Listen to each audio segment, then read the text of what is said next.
All right, guys, we're going to just look at some quick questions on valvular disease.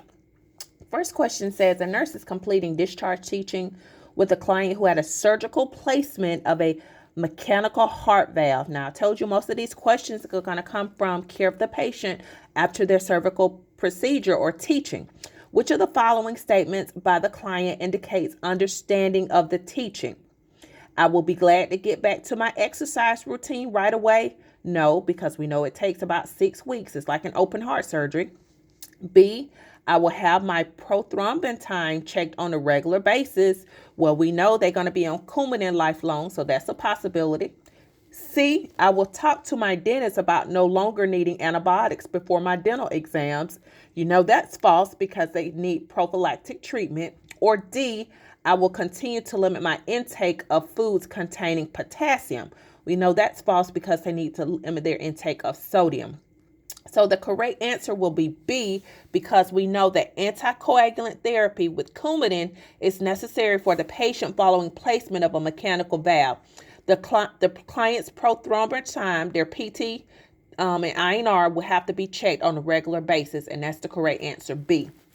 Number 2, a nurse is completing the admission physical assessment of a client who has mitral valve insufficiency. Okay, we talked about the difference between insufficiency and stenosis.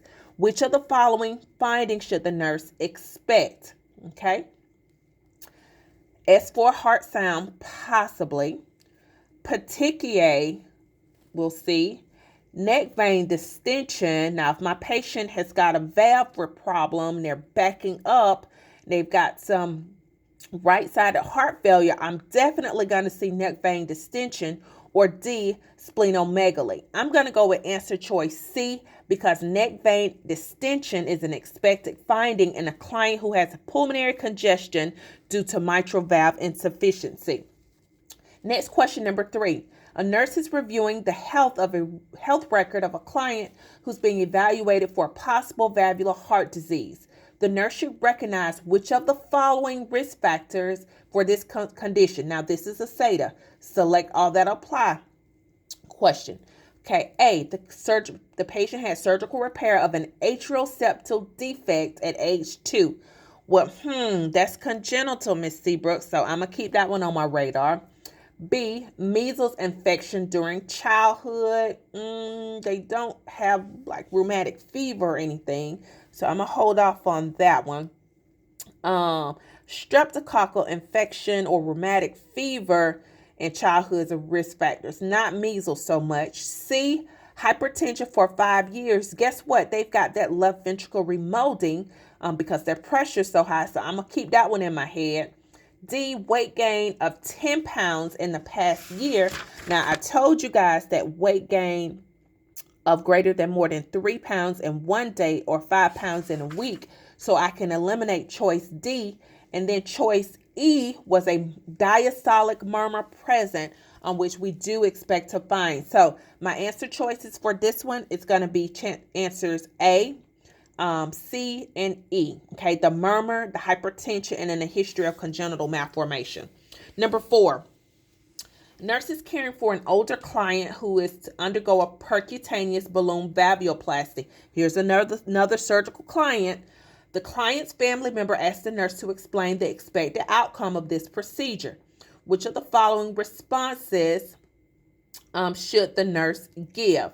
A, this will improve the blood flow of the coronary arteries. Okay, we're talking about valves, right? Okay. B, this will assist the ability to perform activities of daily living. Yes, we want to get them back to doing what they were doing, so I'm going to keep that one in my head. C, this will prolong the lifespan of living with this heart disorder. Don't know about that one because surgical interventions are going to improve the patient's quality of life, but I'm not sure it's going to make them live longer, okay? Because I don't know what else they're doing outside of having this procedure done. And lastly, D, this will reverse the effects of the damaged area. I know that is false because it's not going to reverse anything.